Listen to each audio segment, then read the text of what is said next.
Super Smash Bros. Brawl. The black sheep of the franchise has a lot of critics, but it also has a lot of fans. And one of the biggest reasons is Smash's first, and to this day only, full-length, big-budget story mode. The Subspace Emissary brought everyone together for a grand adventure with the fate of the world at stake. But have you ever wondered how it could have gone differently? Previously, we went over a version of Brawl from an alternate timeline, where divergent creative choices led to a different game and roster from the one we know. But how would it have affected Brawl's famously ambitious adventure? Which characters took on new roles? How did the newcomers unique to this timeline factor in? I'll be your guide as we delve further into the unknown. Follow me and ponder the question, what if the Subspace Emissary took a different path?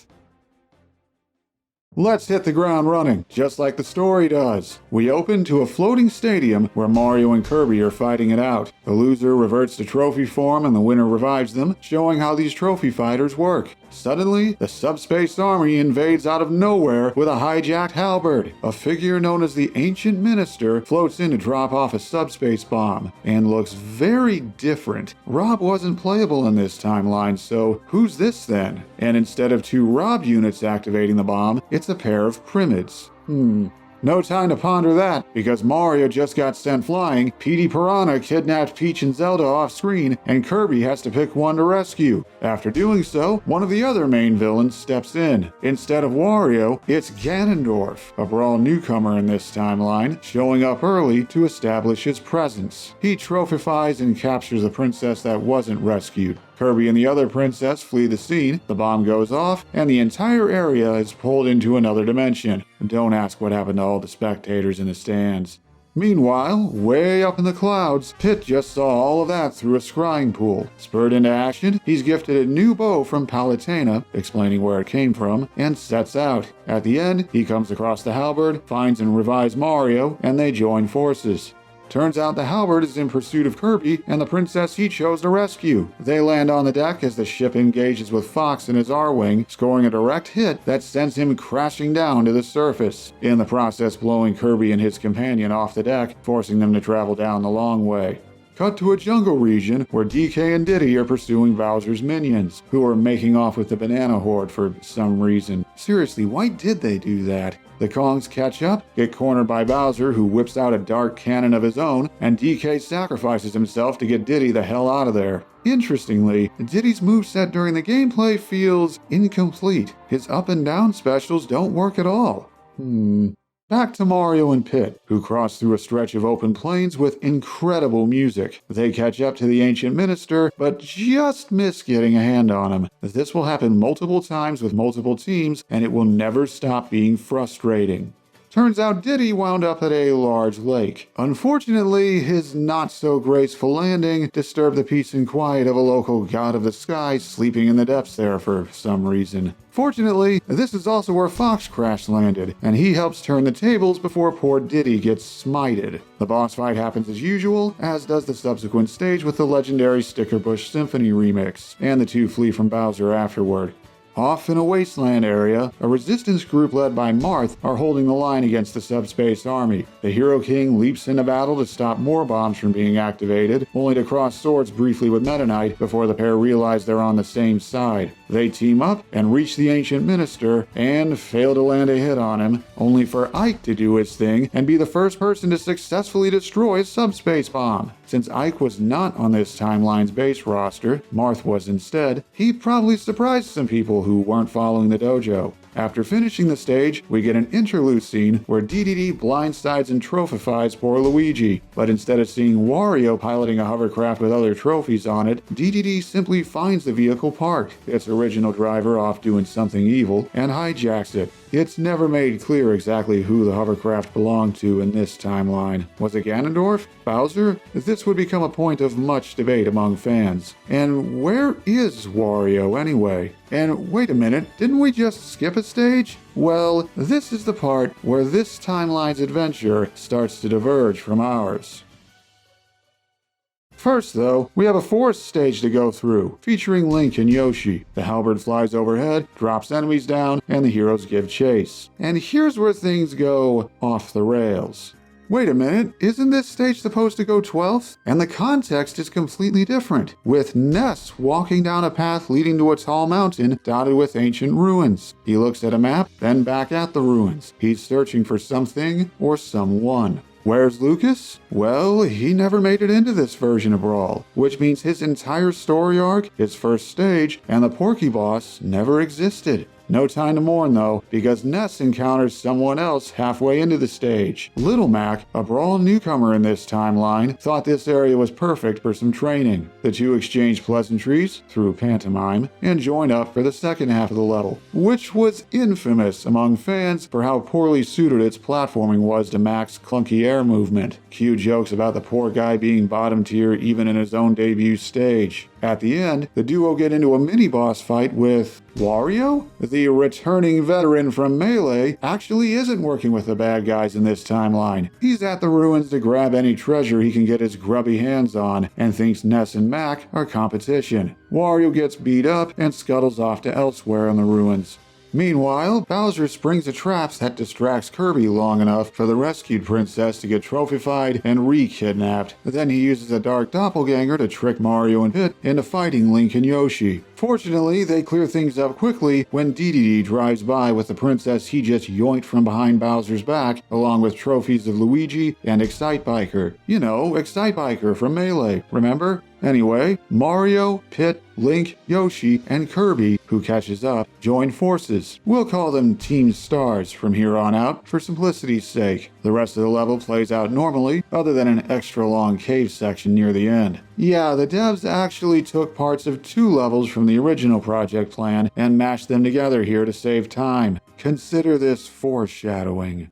We cut now to a high-tech facility as Samus blasts in to investigate the place. She's already equipped with her Varia suit. Remember, Zero Suit Samus wasn't added in this timeline, so the armor stays on here and after her final smash. Samus finds Pikachu being used as a power source, frees him, and the two team up, eventually finding a chamber where a huge amount of vats are being used to create Primids out of shadow bugs? Are these low-ranking foot soldiers all clones? No time to ponder that though, as Ridley barges in to attack his nemesis. This boss fight plays out normally, aside from, happening much earlier than we're used to. You see, this level also combines parts of what was originally going to be 2.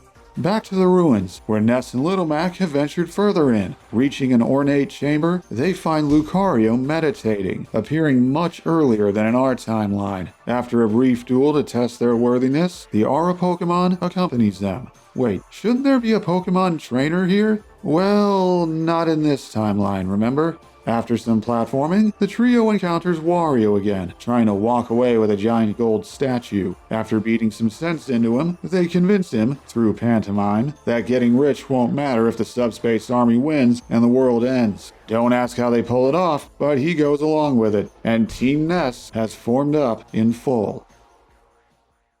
Elsewhere, there's been a shakeup. The mechanical monster Gallium is roaming the wilds, and Marth, Ike, and Meta Knight, henceforth known as Team Emblem, are in pursuit. They catch up to the boss and face it in direct combat. The heroes think they've won, only for Gallium to stumble backward and fall down a deep pit. As we abruptly cut back to the swamp, where Diddy and Fox traverse a surprisingly cheery water stage. And the mood sours once Diddy gets trophified out of nowhere by Bowser and copied by Shadowbugs. But wait, the trees rustle, and someone else jumps out to rescue Diddy. It's not Falco, it's Dixie Kong, part of a tag team moveset with Diddy in this timeline. And she leaps into action to save her boyfriend. With the couple reunited, and Diddy's moveset fully functional now, the Kongs and Fox work together to take down the giant Diddy doppelganger formed by the Shadowbugs. You know, the one that's the actual hardest fight in the game? Afterward, a cutscene plays showing a rundown version of Castle Dedede where the king himself admires the trophies he's gathered. He takes out a set of brooches bearing his face, places 2 on Luigi and Excitebiker, then can't find a third for the princess. He reluctantly removes his own brooch to give to her, just in time for Bowser and his minions to literally bring the house down and claim the collection for himself. Wait, didn't this scene happen at a different point in our timeline? Elsewhere in the Wildlands, Team Stars is pursuing the Ancient Minister. After some platforming and fighting, they catch up and narrowly miss him again as a squad of cloned Primids activate multiple subspace bombs. Remember, they're the ones doing that in this timeline. Try as they might, the heroes cannot pry the Primids loose, and they're forced to flee as the bombs go off and the Ancient Minister watches solemnly. Does the plight of these foot soldiers remind him of something?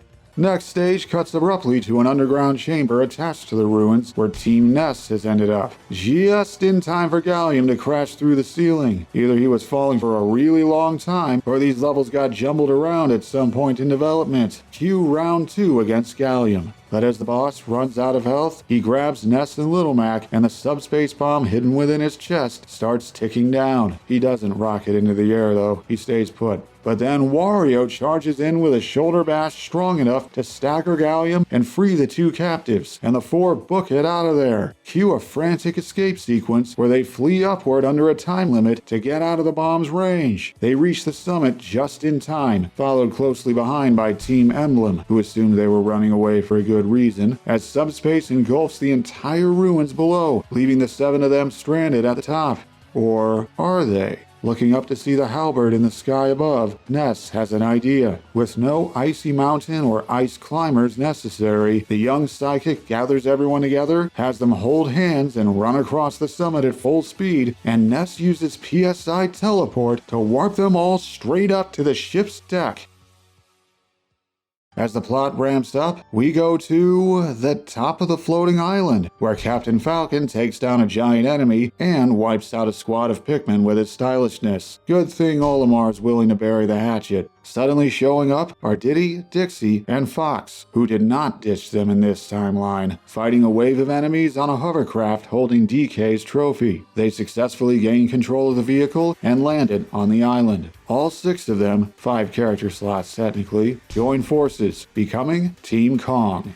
Down at ground level, Team Stars is crossing a pathway where the grassland and desert meet, again merging parts of multiple levels into one. In their way is a boss unique to this timeline. The Twilight Princess boss, Star-Lord, guards the way out of a desert cave. It's a 2-phase battle where the boss's body falls apart after reaching half health, fighting you the rest of the way as just a floating skull. Not as action-packed as the second phase in Twilight Princess, but hey. At the end, the team finds the ruined Castle DDD, and Bowser running off with the trophies DDD originally captured, happening later in this timeline compared to ours. Not sure why it took so long for Bowser to Amscray. The heroes fail to rescue the trophies, but Kirby gets curious about a brooch that fell off one of them. Next, we finally catch up with Team Nest and Team Emblem as they storm the halberd. First is a level featuring Team Emblem that takes place on the ship's exterior, referencing certain parts of Kirby Superstar. They find and rescue both princesses. Don't ask how the re-kidnapped one got here so fast. And Zelda reveals her Sheik persona. Then we go inside the ship, where a certain someone finally gets out of his cardboard box now that the bad guys are distracted. Snake goes through the first part solo, then meets up with Team Ness halfway through, and they finish the stage together.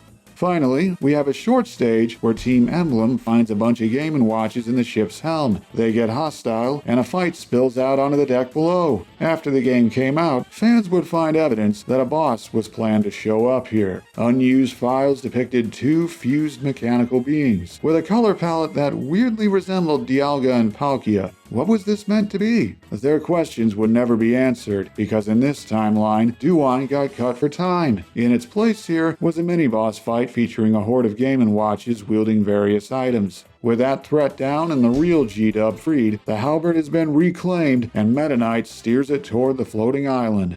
Everything comes to a head as Samus and Pikachu rush through the facility, now under red alert as the halberd is approaching. They reach a central chamber filled with subspace bombs and primids just as Team Kong barges in. The Ancient Minister is also there, but reluctant to fight, as brief flashes to scenes of the cloning vats appear. a hologram of Ganondorf materializes, ordering that the factory and the entire floating island be absorbed into subspace. The Primids mindlessly comply and meld with the bombs, while others attack the fighters and the Minister, whose cloak is ripped away to reveal Mewtwo? Yep, he wasn't cut for time in this timeline. This is why some details about the Subspace Army are different from our version, so the reveal would still have an emotional impact. The entire squad fights off the Berserk enemies, but they cannot stop the bombs. Fortunately, Captain Falcon signals his ship so the gang can GTFO, only for a now mechanized Ridley to give chase. This fight plays out as usual, except at the very end where Ridley explodes, damaging and disabling the Falcon Flyer, leaving Team Kong stranded.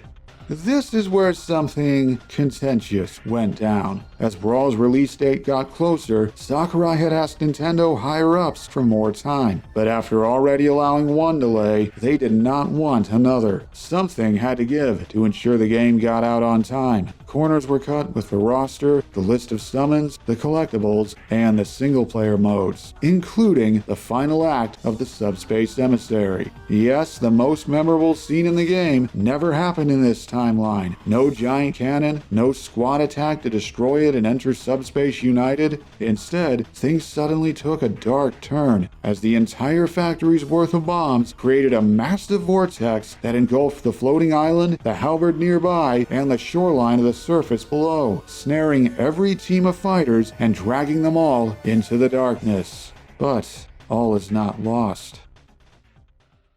The screen fades into a shadowy canyon, where trophies of DDD, Luigi, and Excitebiker lay motionless, until the brooch stuck to Luigi's nose suddenly glows and brings him back to life. Turns out DDD had second thoughts about what the bad guys were up to, and he created a failsafe. Not that this was explained in-game at all, in this timeline or in ours. Relieved, Luigi quickly revives DDD and Excitebiker, who finally gets to do something. But in the distance, he sees a hazy figure that resembles Mario? With no other leads, the newly formed Team Misfits heads in that direction. The stage that follows is a mashup of the past stages in the canyon area with a new coat of paint. To save on dev time, the endgame was changed from a few new stages with unique visuals into a set of Subspace Dark World versions of past areas with gloomier colors but the same layouts in scrambled order. This was controversial. After retraversing the canyon, Team Misfits reaches the Mario-like figure, which dissolves into shadow bugs, revealing a trophy of Bowser Jr. Some other entity was controlling him, someone who no longer needs an intermediary, and the shadow bugs reappear and reform into an entire army of Bowser Jr.'s Shadow Mario form. After a very messy horde battle, Team Misfits is victorious. The shadow bugs retreat, for now, and Bowser Jr. is revived, scared and confused and wondering where his dad is. With no other option, he tags along.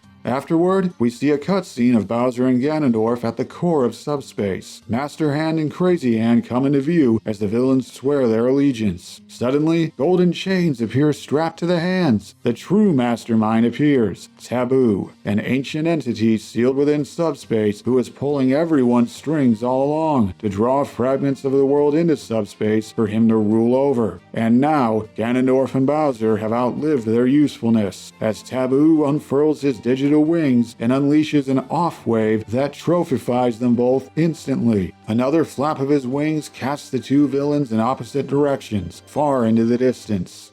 After that bombshell, we catch up with Team Stars next. Kirby's trophy suddenly revives. Just like in our timeline, he inhaled the brooch he found, and he quickly reactivates the rest of the team. The five of them make their way through a remix of previous desert and grassland levels, including a rematch with Star-Lord. Remember him? At the end, they find Bowser's trophy on a lonely cliff top. Before they can decide what to do, the puppeteered Master Hand swoops down with an ominous laugh. Cue a second boss fight, though just a reskin of the one at the end of Classic Mode. Team Stars drives off Master Hand and revives Bowser, who is angry to see Mario here, but more angry at Taboo for manipulating and double-crossing him.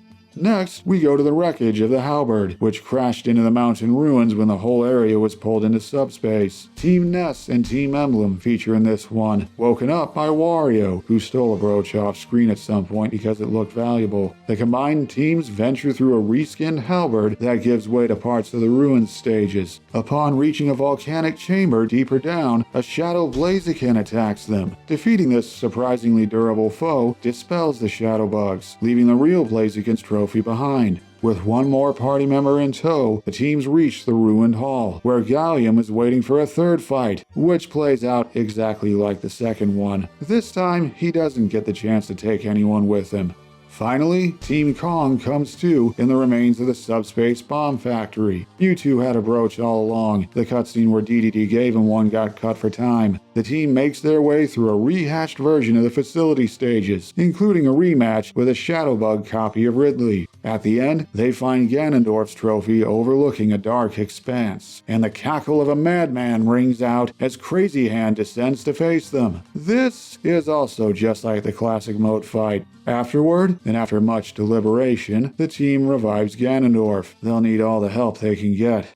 And now, the finale, set in a dark version of the floating stadium from the very beginning. Don't ask how everyone got there, and definitely don't ask how the spectators are still okay and willing to cheer. This is just a multi-wave gauntlet against every type of enemy in the game, where you can choose any 4 characters to use. Epic for some players, tedious for others. But at the end, Taboo finally makes his presence known. Furious at the fighters for daring to defy him, he prepares to fire another off-wave, when Sonic appears out of nowhere with an attack that damages the wings. Thanks to this Deus Ex Machina, Taboo loses his instant win button, and the fighters stand a chance now. Cue a final boss fight that is just as long and epic in this timeline as it was in ours, though with a less interesting background. At the end, the combined forces of every trophy fighter prevail. Taboo disintegrates, and his control over the hands and the places trapped within subspace wears off, freeing everyone again. And the fighters stand atop a cliff overlooking the ocean, with a bright X illuminating the horizon in a way that only makes sense in the Japanese version. Roll credits. And that is the story of an alternate Subspace Emissary. Just like in our timeline, this thing blew people's minds when Brawl first came out. The characters were actually crossing over and interacting with each other in ways fans had only hoped for in the past. And the gameplay took the design and mechanics of Smash and made a full-length adventure out of it, complete with some secrets to find, including 3 golden doors that appeared in previous levels after beating the main story. Hidden in a stone corridor within the ruins was a portal to Hyrule Temple and a fight against Isaac. On an island in the swamp was a gateway to Lilac Cruise where Crystal awaited. And in a dead end of the Subspace Bomb Factory was a door leading to Frigate Orpheon and a fight against Ray 01. All 3 made it into the game by the skin of their teeth, so they couldn't fit into the main story. The awkwardness they were thrown in with was one of several things fans criticized more as time went on. Not only that, some other characters felt underutilized, like Ganondorf showing up at the start only to disappear and spend the rest of the game behind a screen, or Bowser Jr. not appearing at all until the final act instead of working alongside his dad. And how was Ness able to teleport to the Halberd to begin with? In Earthbound, he can only teleport to places he's visited before. But the biggest gripes were about all the recycled content in the subspace levels. A lot of angry fans accused the devs of laziness until the truth of how rushed the game was became clear. But despite those mixed opinions, Brawl went on to be a huge success, just like in our timeline. So when Nintendo's next console after the Wii finally came around, the question wasn't if a new Smash Bros. Would happen, but when it would get announced. What new characters could show up? Which increasingly loud fan requests would finally make it in? Would any more third parties expand the crossover further? And would the 2 Melee veterans who got unceremoniously cut from Brawl ever come back? That is a story for another time. Thanks to the following for helping make this video an alternate reality. Shout out to my channel supporters, patrons, and YouTube members for the extra help. And if you just found this channel, there's a lot to catch up on, especially if you're a longtime Smash fan. So, until next time, heroes always arrive late.